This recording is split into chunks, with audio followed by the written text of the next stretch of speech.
할렐루야, 반갑습니다. 오늘은 주연절 후 5번째 주일입니다. 이 시간 경건한 마음으로 하나님께 예배드리도록 하겠습니다.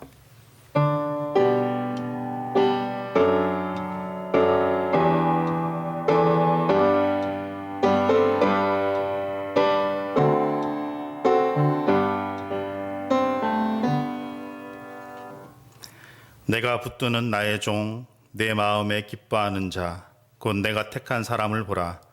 내가 나의 영을 그에게 주었은즉 그가 이방의 정의를 베풀리라. 아멘.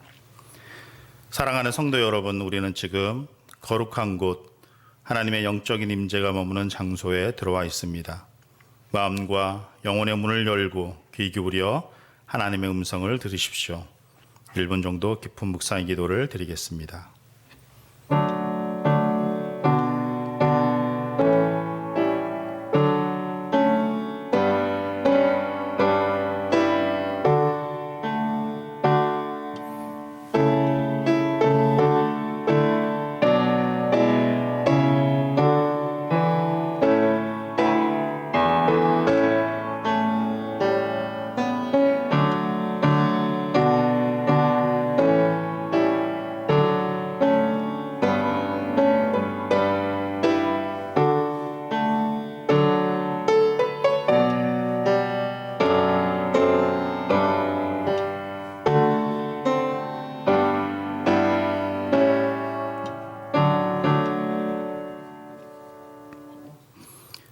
언제나 은혜로운 눈길로 우리를 바라보시는 아버지 하나님, 오늘 거룩한 주일에 믿음으로 거룩한 성전에 나와 하나님께 예배드리게 하심을 감사드립니다.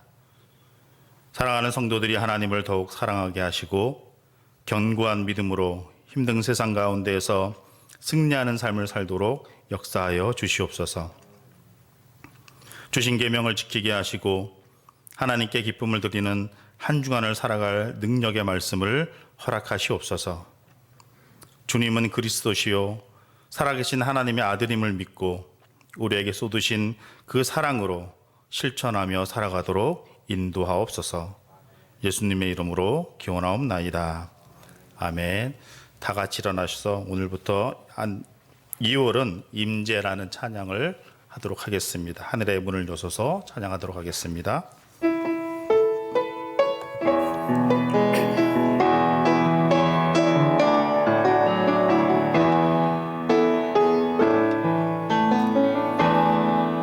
하늘의 문을 여소서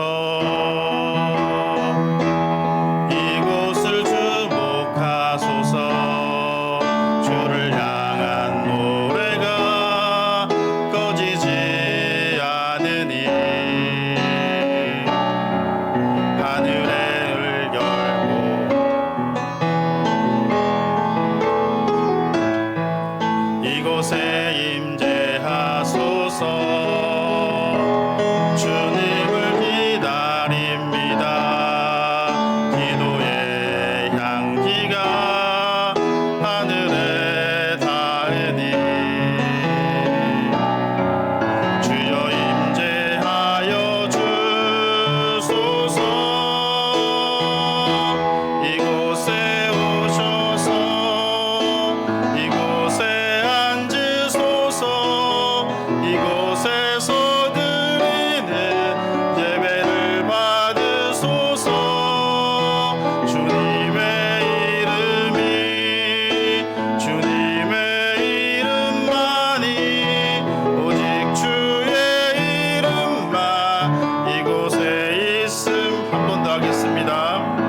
전체로 머리 숙여 감사와 참회의 기도를 드리겠습니다.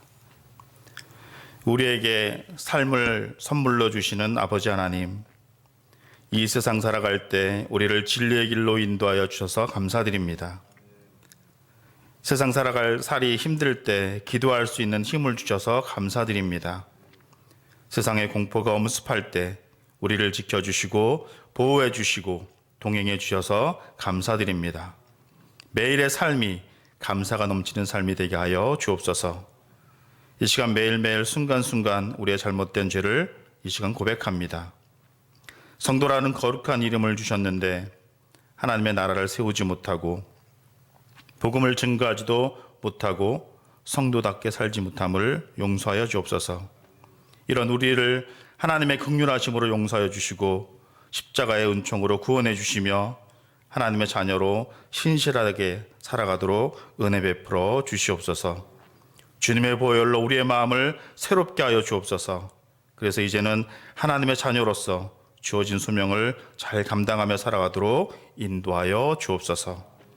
지금은 하나님과 나만이 아는 은밀한 죄를 생각하며 우리 구주 예수 그리스도의 이름으로 묵묵히 참회의 기도를 계속하여 드립니다. 아멘.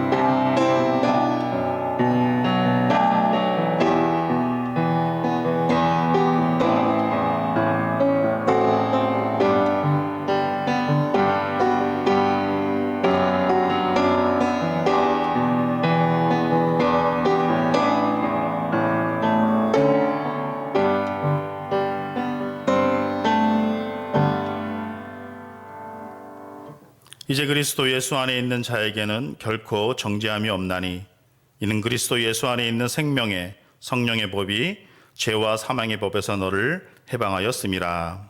아멘. 자리에 앉으셔서 교독문 46번 시편 104편을 교독하도록 하겠습니다. 내 영혼아 여호와를 송축하라. 여호와 나의 하나님이여.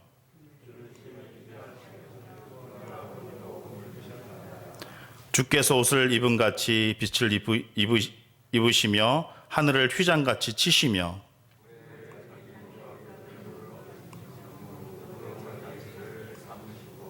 바람 날개로 다니시며 바람을 자기 사신으로 삼으시고 불꽃으로 자기 사역자를 삼으시며 주께서 물의 경계를 정하여 넘치지 못하게 하시며 여호와께서 샘을 골짜기에서 솟아나게 하시고 산 사이에 흐르게 하사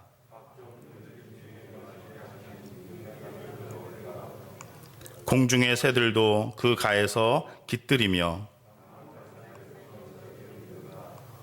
그가 그의 누각에서부터 산의 물을 부어 주시니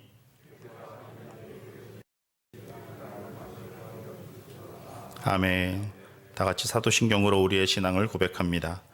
나는 전능하신 아버지 하나님 천지의 창조주를 믿습니다. 나는 그의 유일하신 아들 우리 주 예수 그리스도를 믿습니다. 그는 성령으로 잉태되어 동정녀 마리아에게서 나시고 본디오 빌라도에게 고난을 받아 십자가에 못 박혀 죽으시고 장사된 지 사흘 만에 죽은 자 가운데서 다시 살아나셨으며 하늘에 오르시어 전능하신 아버지 하나님 우편에 앉아 계시다가 거기로부터 살아있는 자와 죽은 자를 심판하러 오십니다. 나는 성령을 믿으며 거룩한 공교회와 성도의 교제와 죄를 용서받는 것과 몸의 부활과 영생을 믿습니다. 아멘. 191장 찬양하도록 하겠습니다.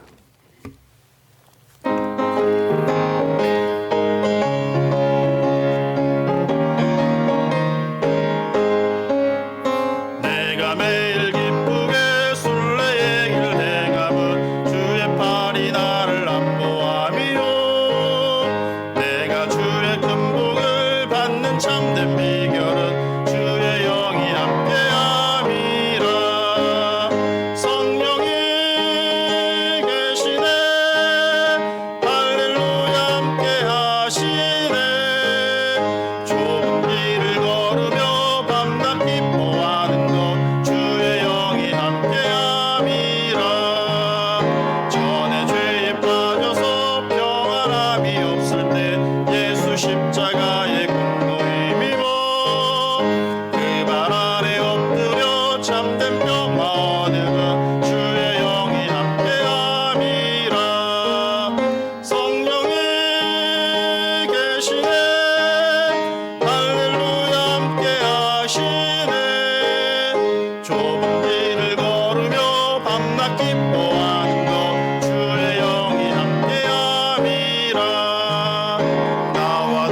전능하신 아버지 하나님, 사랑과 은혜를 진심으로 감사드립니다.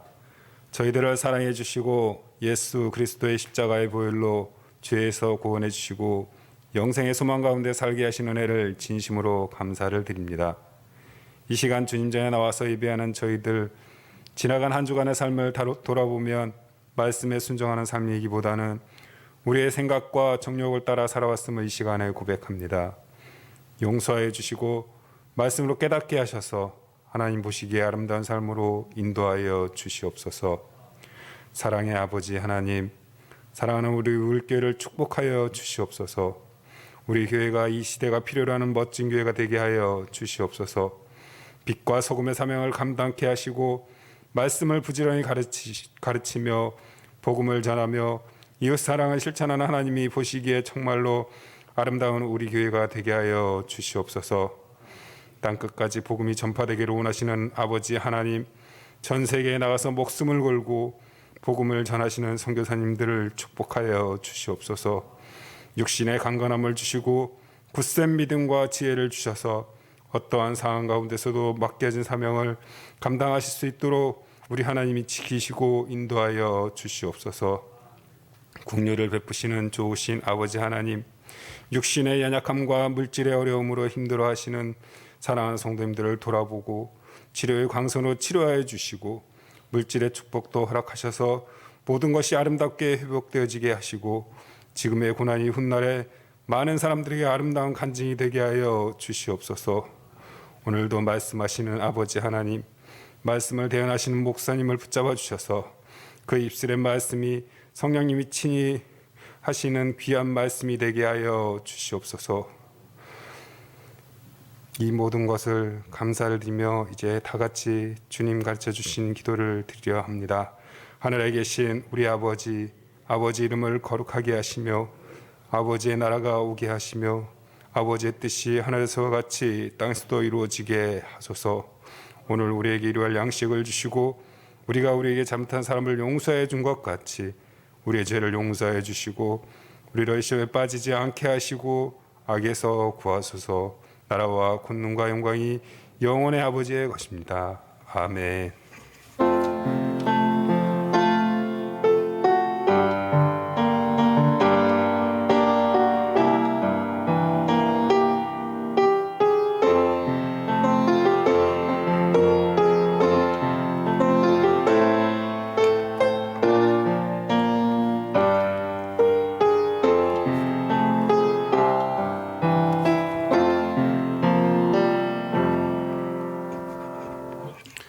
오늘 우리에게 주신 하나님의 말씀은 마태복음 6장 9절부터 13절까지입니다. 마태복음 6장 9절부터 13절까지입니다. 하나님 말씀 봉독합니다. 말씀에 경청하십시오. 그러므로 너희는 이렇게 기도하라.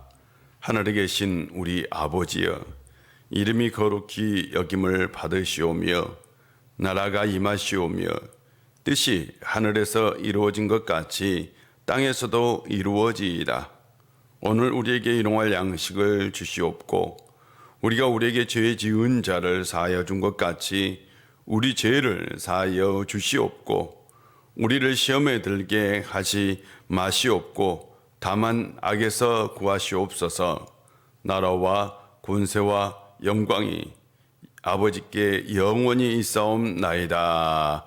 아멘. 주님의 이름으로 축복합니다. 늘 주 안에서 승리하며 살 수 있는 성도님들 되시기를 바랍니다. 혹시 무당을 만나보신 적이 있나요?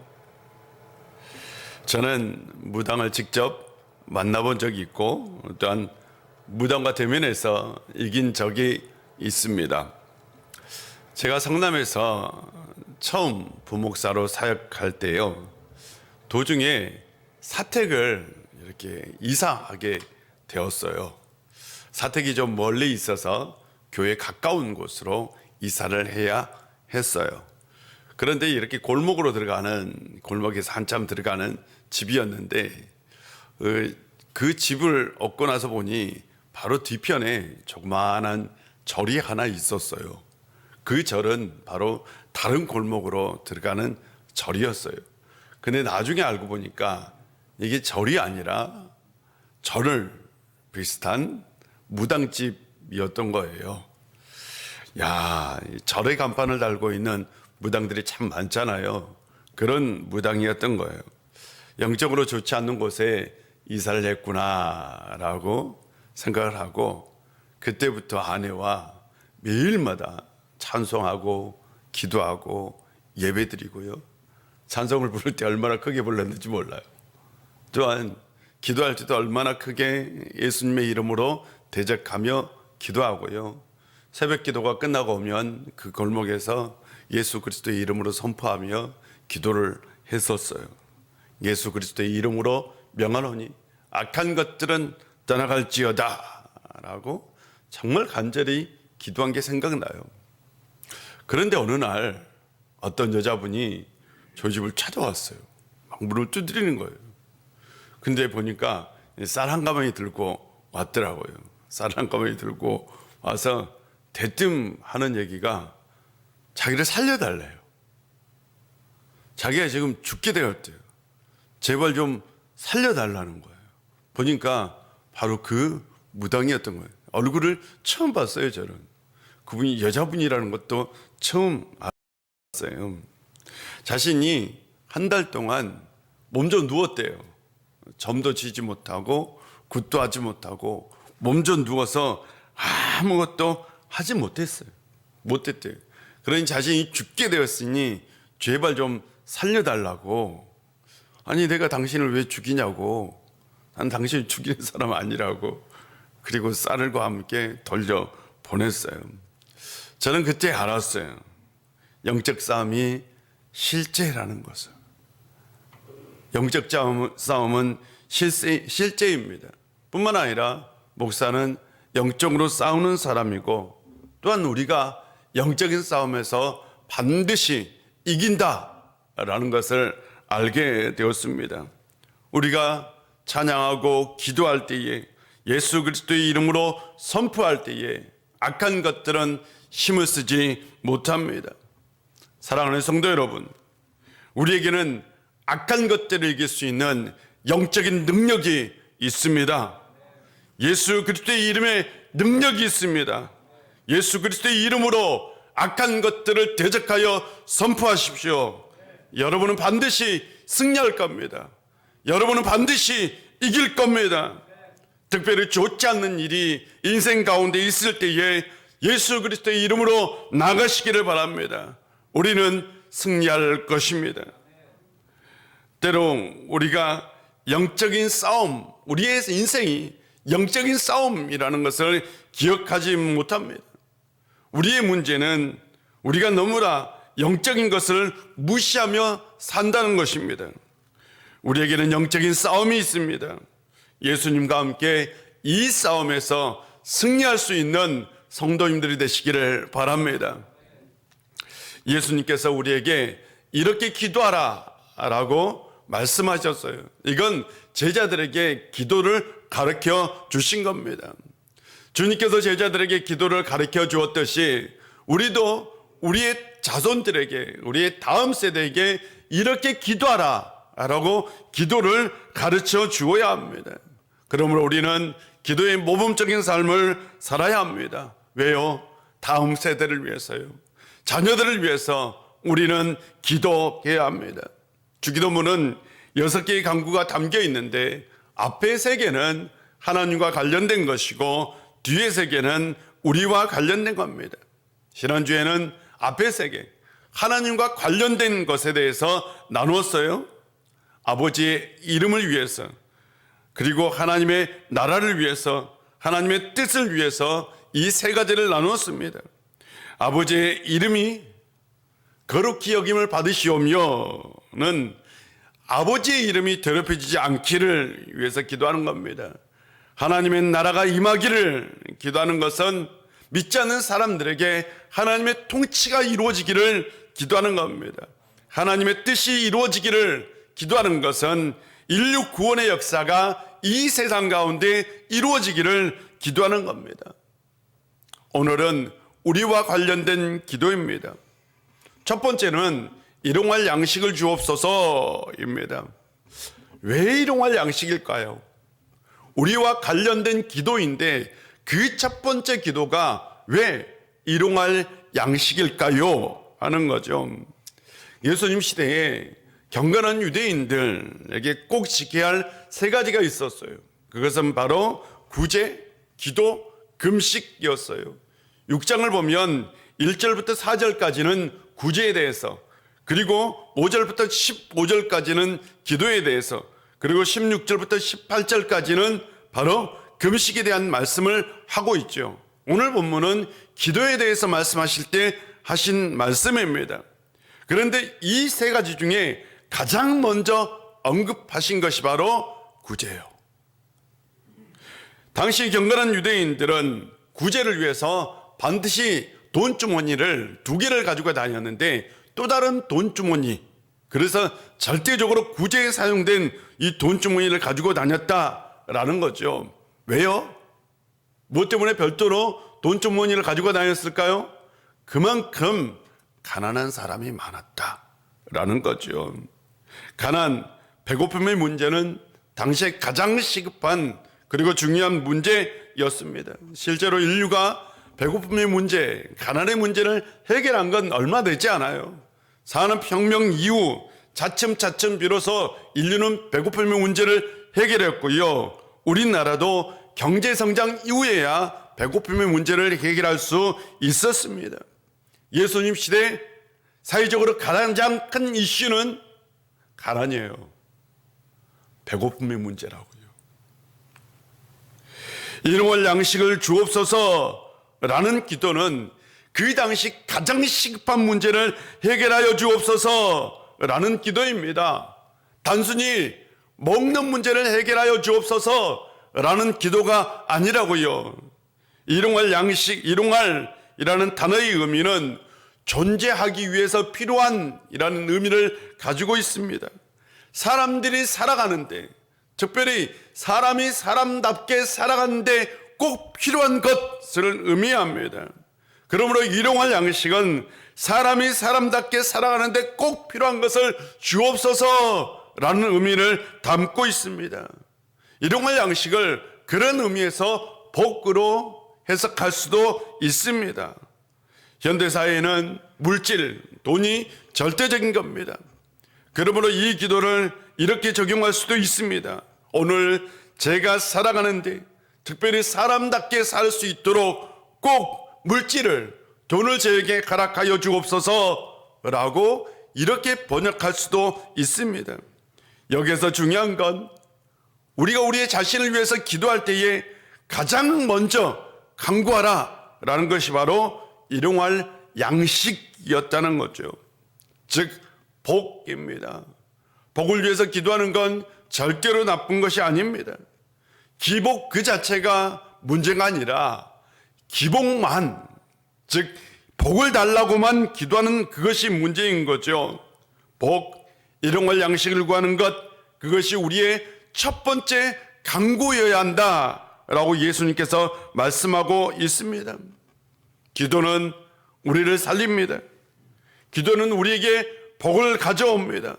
사랑하는 성도 여러분, 우리 모두 삶과 삶을 연결하여 기도합시다. 일용할 양식을 달라고, 복을 달라고 간절히 기도합시다. 하나님께서 틀림없이 우리의 기도에 응답하여 주실 것이고, 이 기도가 우리의 인생에, 우리의 삶 가운데 복을 가져올 줄 믿습니다. 기도의 길이 복된 길입니다. 우리 모두 하나님께 간절히 기도합시다. 둘째로는 죄를 사하여 주옵소서라는 기도입니다. 이 간구는 용서에 대한 기도이기도 합니다. 용서는 죄와 밀접한 연관성이 있습니다. 여기서 죄라는 헬라어가 오펠레마라는 단어예요. 이 단어는 부채라는 의미를 가지고 있어요. 부채, 빚. 그런데 여기서의 부채는 도저히 갚을 수 없는 부채예요. 도저히 갚을 수 없는 빚을 말합니다. 마태복음 18장을 보면 베드로가 주님께 이런 질문을 한 적이 있어요. 주여, 형제가 만약 저에게 죄를 지으면 몇 번까지 용서를 해야 합니까? 7번까지 해야 합니까? 라고 질문을 해요. 사람이 어떤 잘못을 했을 때요, 한 번을 용서하는 것도 어려워요.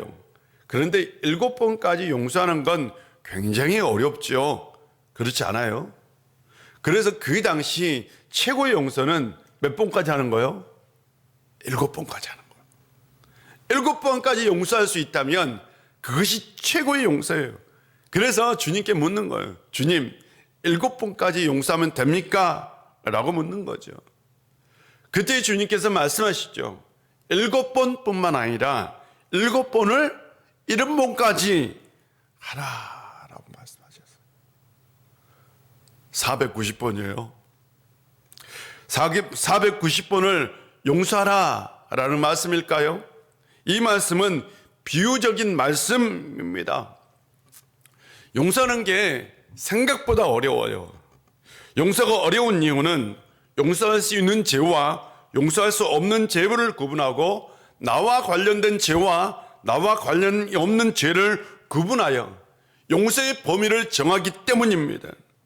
우리에게는 용서할 수 있는 죄가 있고요, 용서할 수 없는 죄가 있잖아요. 또한 나와 관련된 죄에 대해서는 굉장히 엄격해요. 그러나 나와 관련이 없는 죄에 대해서는 그냥 너그러워요. 그 정도도 용서 못해. 근데 정작 내 문제가 되면 나 절대 용서할 수 없어 라고 얘기하죠. 우리는 실제로 용서하며 사는 것이 굉장히 어렵습니다. 왜? 용서의 범위를 정하고 살기 때문입니다. 예수님은 7번씩 70번까지 용서하라 라고 말씀하셨어요. 제자들이 속으로 뭐라고 얘기했을까요? 속으로, 주님, 그거요 불가능해요 라고 대답했을 겁니다. 어떻게 70번씩 7번을 70번까지 용서해요? 불가능하죠. 네, 맞아요. 불가능합니다. 용서에는 불가능한 용서가 있어요. 베드로에게 490번을 용서하는 것이 아니라 실제로는 불가능한 용서가 있다라는 것을 말씀하고 있는 겁니다. 그러면서 예수님께서 하나의 비유를 얘기하셨어요. 그 비유가 용서할 줄 모르는 종의 비유입니다. 어떤 사람이 왕 앞에 섰어요. 그는 왕에게 1만 달란트 빚을 졌어요. 여러분, 예수님 시대에 이스라엘이 노마에 바치는 1년에 바치는 이 세금이 약 600달란트 정도였다고 얘기해요. 그런데 이 사람이 얼마나 빚을 졌다고요? 1만 달란트요. 개인으로서는 도저히 갚을 수 없는, 감당할 수 없는 채무를 얘기합니다. 왕은 그 사람의 간청에 따라 그 빚을 어떻게 해요? 탕감해 주었어요. 그래서 이 사람이 기쁜 마음으로 집으로 가고 있었어요. 야, 내가 정말 이 빚을 탕감받았다. 기쁜 마음으로 집으로 가는데 자신에게 빚진 자를 만난 거예요. 이 빚진 자는 자신에게 100데나리온의 빚을 줬어요. 100데나리온이 얼마 정도 되느냐? 당시 이 노동자의 품값이 한 데나리온이에요. 1데나리온. 그러니까 100일씩 품삯 정도 돼요. 많지 않는 돈이죠. 근데 그 빚을 갚지 않았다고요, 멱살을 잡고 너 갚으라고 협박을 하고요, 이 사람을 데려다가 옥에 가두었어요.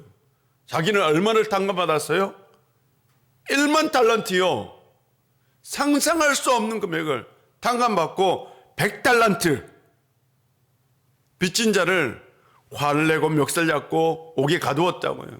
이 소식을 바로 이 가난한 사람의 친구가 듣고요, 이것을 왕에게 알렸어요. 왕이 다시 그 사람을 소환합니다. 그리고 이렇게 얘기하죠. 이 악한 종아, 내가 빌기에 내 빚을 전부 탕감해 주었거늘 너는 내가 너를 불쌍히 여긴 같이 너도 너 동료를 불쌍히 여김이 마땅치 아니하냐. 그리고요, 그 탕감해 주었던 것을 취소했고요. 그리고 나서 그 사람을 옥에 가두었다라는 얘기입니다.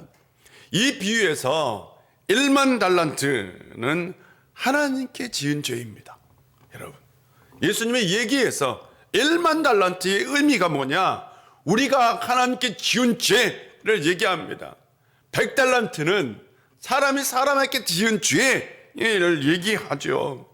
하나님께 지은 죄는 우리가 도저히 우리의 능력으로 해결할 수 없는 죄죠. 용서가 불가능한 죄입니다. 그런데 하나님께서 이 죄를 어떻게 해요? 용서해 주었어요. 탕감해 주었어요.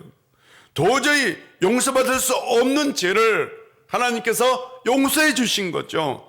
이것이 바로 우리가 누리고 있는 은혜이고 우리가 받은 은혜입니다.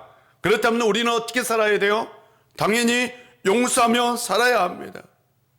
여기서 중요한 건 하나님께서 우리의 죄를 용서해 주었다는 거죠. 하나님께서 우리의 죄를 용서해 주지 않으면 우리는 절대로 행복하게 살 수 없다는 것을 의미합니다. 죄는 우리를 죽이는 겁니다. 죄는 우리를 파괴하고 무너뜨리는 겁니다. 죄를 지었다면 우리는 반드시 하나님께 하나님 우리의 죄를 용서하여 주옵소서 라는 회개의 기도를 해야 합니다. 죄의 문제를 해결하지 않고는 우리는 절대로 행복하게 살 수 없습니다. 회개의 기도는 또한 성장의 기도이기도 합니다. 우리는 항상 과거에 얽매여 사는 경향이 있어요. 과거에 매여 사는 사람은 절대로 성장할 수 없습니다. 그러므로 회개의 기도는 영적 성장을 위한 기도이기도 합니다. 왜 그럴까요? 회개는 자신의 삶을 돌아보는 거죠. 맞잖아요. 자신의 삶을 한번 돌아보는 거죠. 회개할 줄 모르는 사람은 자신의 삶을 돌아볼 줄 모르는 사람입니다. 자신의 삶을 돌아볼 줄 모르는 사람은 죄를 지어도 그것이 죄인지 모릅니다. 죄를 지어도 양심의 가책이 없어요. 죄를 지어도요 부끄러운 줄 모릅니다. 죄를 지어 사람이 죽고 다른 사람에게 피해를 주어도 눈 하나 깜짝하지 않습니다. 결국 그는 가짜 인생, 거짓 인생을 살게 됩니다.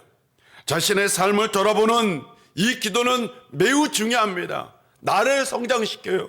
나를 변화시키는 겁니다. 다윗은 시편에서 내 죄가 항상 내 앞에 있습니다 라고 고백했어요. 사랑하는 성도 여러분, 우리 모두 기도해야 합니다. 기도만이 생명의 길이고 기도만이 우리를 살리는 길이기 때문입니다. 우리 모두 마음과 마음을 연결하여 하나님께 온전히 나아갑시다. 그분께서 우리의 죄를 용서하실 겁니다. 그분께서 우리의 마음을 새롭게 하실 겁니다. 그분께서 우리의 영혼을 치료해 주실 것입니다. 기도할 때에 인생이 변화되는, 우리의 삶이 변화되는 놀라운 기적의 역사가 일어날 줄 믿습니다.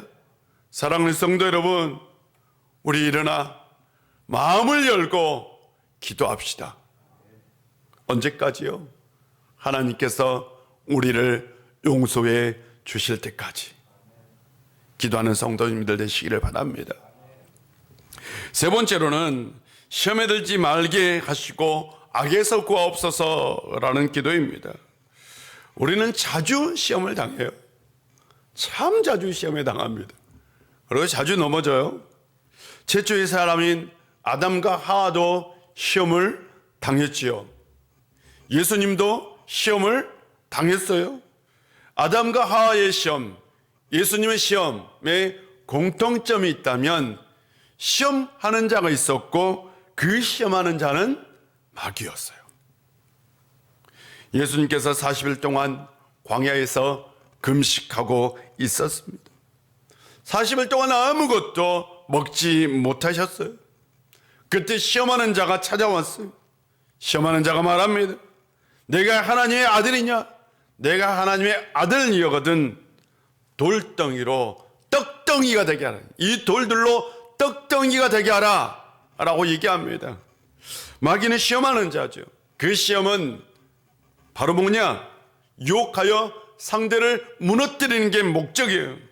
그러므로 돌로 빵을 만들 수 있는지 그 예수님의 능력을 보여달라는 것이 아니라 바로 예수님께서 40일 동안 굶주린 상태에 있었기 때문에 그를 예수님을 유혹하여 영적으로 무너뜨리려고 했던 거죠. 예수님은 이 시험에서 이겼어요. 말씀으로 이기셨습니다. 물리치셨어요. 마귀는 아담과 하와도 시험했고요. 예수님도 시험했어요. 당연히 우리도 시험할 겁니다. 세상에 시험이 없는 사람은 없어요. 다만 시험을 이기는 사람과 시험을 지는 사람 둘 중에 하나일 뿐입니다. 저는 우리 성도님들이 시험에서 이겼으면 좋겠어요. 시험에서 이기는 성도님들이 되시기를 바랍니다. 사탄의 시험의 핵심은 인생을 무너뜨리고 파괴하는 것이 목적이에요. 여러분, 인생이 무너지는 게 한순간이에요. 주변 사람들을 보세요. 인생이 무너지는 것 정말 한순간입니다. 정말 견고한 인생 같아요. 그런데 한순간에 무너진 걸 우리는 볼 수 있습니다. 그러므로 우리는 항상 깨어서 시험에 들지 않도록 우리는 기도해야 합니다. 우리가 항상 마귀 유혹에 빠지지 않게 해달라고 우리는 기도해야 합니다. 마귀는 악의 근원입니다. 악의 뿌리입니다. 우리의 인생을 무너뜨리는 대부분의 문제는 바로 이 악에 있어요. 악은 실존입니다. 악은 존재합니다. 대부분의 사람들은 악을 무시하고 살아요. 그런데요, 이 악은 굉장히 무서워요. 악은 자기의 실체를 드러내지 않아요. 자기의 정체를 절대로 드러내지 않습니다. 그런데 이 악이 어디에나 존재한다는 거예요. 어떤 순간에도 존재한다는 거예요. 참 무서워요. 또한 악은 정의의 문제이기도 합니다. 불의의 뿌리는 악입니다. 탐욕의 뿌리도 악이고요. 죄의 뿌리도 악이고요. 거짓의 뿌리도 악입니다. 악의 문제를 넘어서지 못하면 이 세상은 불의한 세상이 될 것이고, 탐욕의 세상이 될 것이고, 죄의 세상이 될 것이고, 거짓의 세상이 될 것입니다. 악의 문제는 정의의 문제이기 때문에 우리를 악에서 구하소서라는 기도는 이 땅 가운데 정의가 이루어지게 하여 주옵소서라는 기도와 같은 겁니다. 하나님의 의는 인류 구원입니다. 모든 사람이 구원을 받는 거죠. 이 구원에는 차별도 없고 차등도 없습니다. 하나님의 구원에는 인종적인 차별이나 지역적인 차별이나 계급적인 차별이나 성적인 차별이나 어떤 소유의 차별, 이런 것들이 존재하지 않습니다. 하나님의 구원은 세상 모든 사람에게 다 열려 있어요. 이것이 바로 하나님의 의의 특징입니다. 절대 차별이 없어요. 그러나 세상에는 차별이 있어요. 세상은 불평등합니다. 사람은 태어나면서 두 가지의 불평등 환경 가운데 태어납니다. 환경적인 불평등이 있어요. 태어나다 보니 누구는 가난한 사람의 자녀이고 누구는 부자의 자녀인 거죠. 개인적인 불평등도 있어요. 태어나 보니 어떤 사람은 머리가 좋고 어떤 사람은 운동신경이 탁월합니다. 어떤 사람은 특별한 재능을 가지고 태어납니다. 태어나면서 불평등의 환경 가지고 태어난 것이 인간입니다. 그런데 이것을 공정하게 만드는 게 있어요. 첫째는 자유를 주는 것이 평등해야 하고, 둘째는 기회는 공정해야 하는 거죠. 사회학자 노일스는 자유의 평등, 기회의 공정 충족될 때에 사회적인 불평등이 허용될 수 있다라고 얘기합니다. 그리고 이것을 정의라고 얘기했어요. 정의는 자유의 원칙과 기회균등의 원칙이 지켜져야 한다라는 거죠. 그러나 이것이 이 세상에서 지켜지고 있을까요? 이 세상에서 기회는 공정하지 않고 자유는 평등하지 않습니다. 왜요? 잘 보세요. 기회가 공정하게 주어집니까? 자유를 평등하게 누리고 있습니까? 왜 그러면 그렇지 못할까요? 세상에 악이 존재하기 때문입니다. 악을 절대로 무시해서는 안 됩니다. 악은 인간 내면에 존재할 뿐만 아니라 사회 시스템만에도 존재합니다. 세상에서 공정한 사회를 만드는 것 중에 하나가 법이에요. 법을 정의롭게 실현만 해도 자유의 평등과 기회의 공정이 충족될 수 있습니다. 법 자체는 문제가 없어도 법을 집행하는 사람은 절대 공정하지 않을 수 있습니다. 왜냐하면 사람은 악을 가질 수 있고 악을 숨길 수 있고요, 악을 이용할 수 있기 때문입니다. 사람이라는 존재는요, 악을 소유할 수 있어요. 사람이라는 존재는 악을 숨길 수 있어요. 신기하죠? 사람이라는 존재는 악을요, 이용해요. 이게 사람이에요. 중요한 건 사람이죠. 사람이, 이 세상 사람들이 악에서 벗어날 수만 있다면 지금보다 더 나은 사회적 정의는 실현될 수 있습니다. 우리를 악에서 구하옵소서. 그러므로 이 기도는 정말 중요한 기도입니다. 우리의 삶을 결정하고 이 사회를 구하고 이 나라를 구하고 세상을 구하는 기도입니다. 우리를 악에서 구하소서. 이 기도는 그런 의미에서 엄청난 기도죠. 단순히 나를 살려달라는 기도가 아니라 이 세상을 구원할 수 있는 기도입니다. 사랑하는 성도 여러분, 우리는 기도해야 합니다.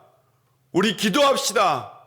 우리의 기도가 이 세상을 살리는 기도가 될 수 있고 이 나라를 살리는 기도가 될 수 있습니다.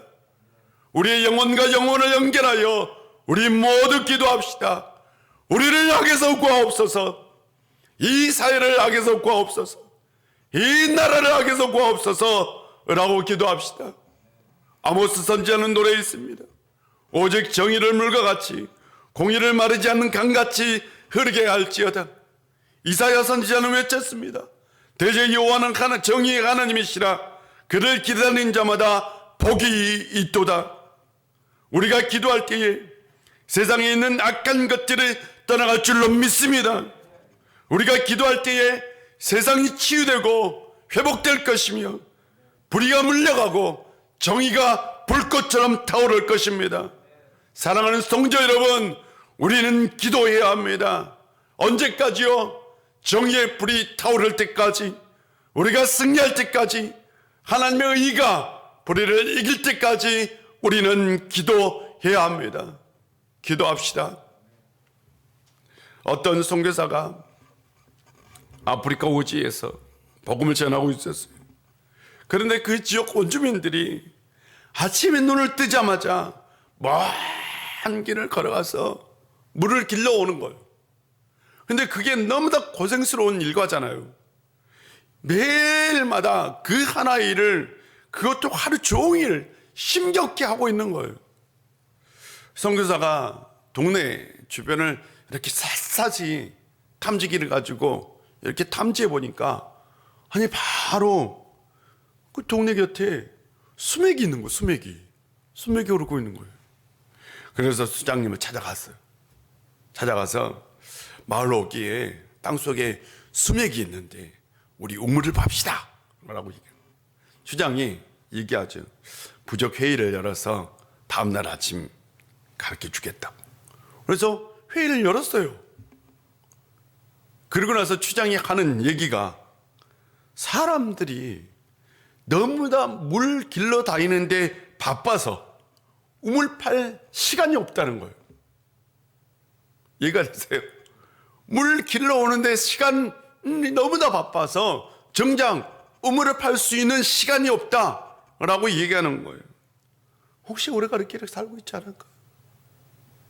기도가 정말 중요한데, 기도가 우리를 살리는 것이고, 기도가 우리의 인생을 바꾸는 것이고, 기도가 이 세상을 바꾸는 것인데, 정작 우리는 우리의 일에 바빠서 정말 중요한 것을 하지 못하고 있는 것은 아닐까요? 사랑하는 성도 여러분, 기도하지 않고는 기적이 일어나지 않습니다. 기도하지 않고는 복을 받을 수 없습니다. 기도하지 않고는 제사함의 은혜를 누릴 수 없습니다. 기도하지 않고는 악을 이길 수 없습니다. 우리는 기도해야 합니다. 사랑하는 성도 여러분, 우리 기도합시다. 우리가 기도할 때에 하나님께서 하늘 문을 여시고 우리에게 응답해 주실 겁니다. 기도해야 복을 받고, 기도해야 용서도 받고, 기도해야 악을 이깁니다. 한 주간 간절히 기도할 수 있는 성도님들이 되시기를 바랍니다. 기도하겠습니다. 아버지 하나님, 오늘도 우리 가운데 함께 해주시고 은혜 주셔서 참 감사합니다. 아버지 하나님, 우리는 기도해야 합니다. 우리는 우리가 복을 받을 수 있도록 기도해야 합니다. 우리가 용서받을 수 있도록 기도해야 합니다. 이 땅에 정의가 실현될 수 있도록, 악이 물러갈 수 있도록 기도해야 합니다. 이 세 가지 기도를 통해서 우리의 인생이 행복해지는 놀라운 기적의 역사가 있게 하여 주시옵소서. 한 주간 저희들 하나님 앞에서 간절히 기도할 수 있도록 우리를 깨워 주옵소서. 예수님의 이름으로 기도합니다. 아멘. 우리 다 같이 일어나서 찬송합니다.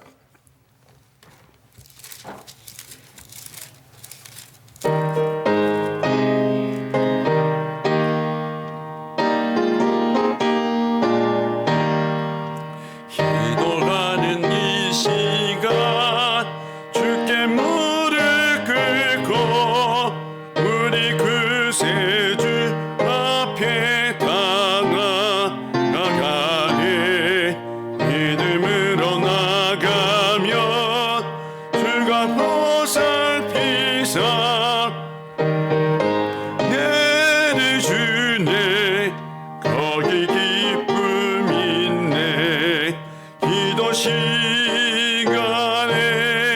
복을 주시네. 허락 내 마음 속에 기쁨 충만하네.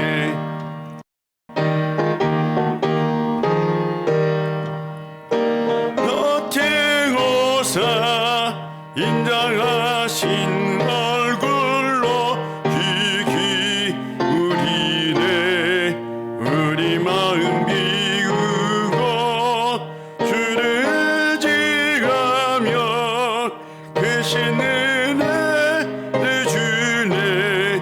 거기 기쁨 있네. 기도 시간에 신의 고난 내 마음 속에 기쁨 충만 가네. 기도가는 이 시간 주께 엎드려서 은밀하게 구할 때 모든 답한데 잘못된 걸 알으면 여기서 크신 은혜를 주네. 거기 기쁨 있네. 기간에 복을 주시네. 거난 내 마음 속에 기쁨 충만 가네. 기도하는 이 시간 주를 의지하고 크신 은혜 구하면 꼭 받으리라. 의지하는 마음에 근심 사라지고 크신 은혜를 주네. 거기 기쁨 있네. 기도 시간에 복을 주시네. 원한 내 마음 속에 기쁨 충만 가네.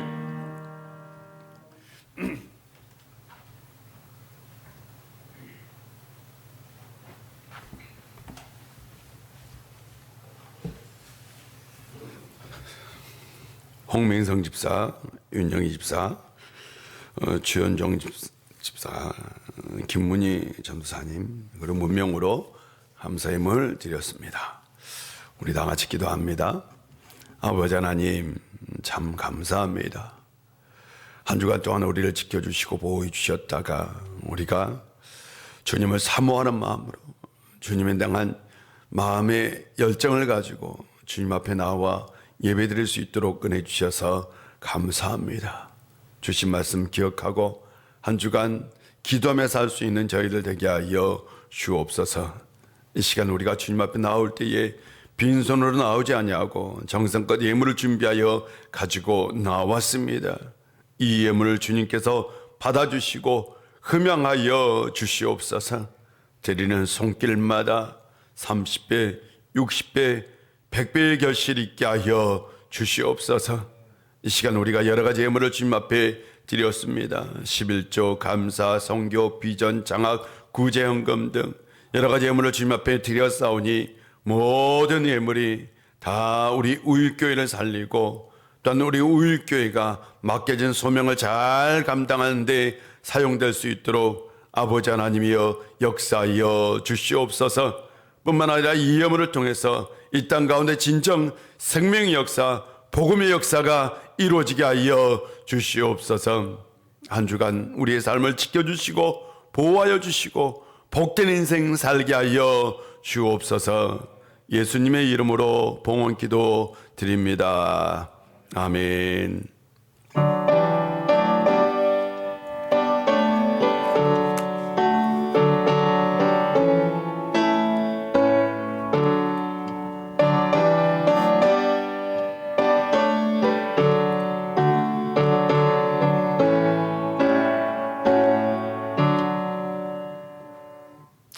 자리에 앉아주시고요. 교회 소식을 전해드리겠습니다. 보니까 코로나가 계속해서 확산되고 있는 것 같아요. 될 수 있는 대로 조심하시고요. 꼭 안전수칙 잘 지켜주시고 또한 그럼에도 하나님께 꼭 예배드리는 일은 예배드리는 것에 또한 최선을 다하여 예배드릴 수 있는 성도님들이었으면 참 좋겠습니다.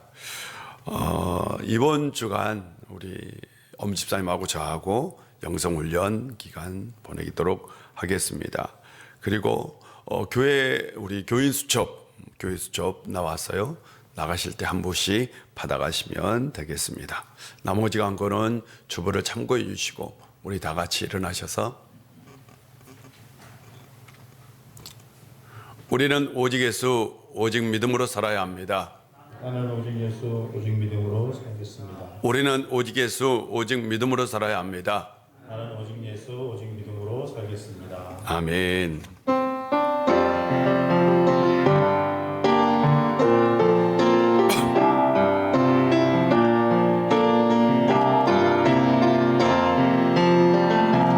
진정한 예배가 숨쉬는 교회 주님이 주인 되시는 교회 믿음의 기도가 쌓이는 교회 최고의 찬양을 드리는 교회 가슴이 살아 움직이는 교회 성도의 사랑이 넘치는 교회 헌신이 기쁨이 되어 열매 맺는 아름다운 교회 주님의 마음 닮아서 이것을 사랑하는 교회 내 영광을 위해서 이 대신 주님 전하는 교회 사랑의 불꽃이 활짝 피어난 날마다 빠지는 교회 주께서 사랑하는 우일 교회가 이런 교회 되게 하소서.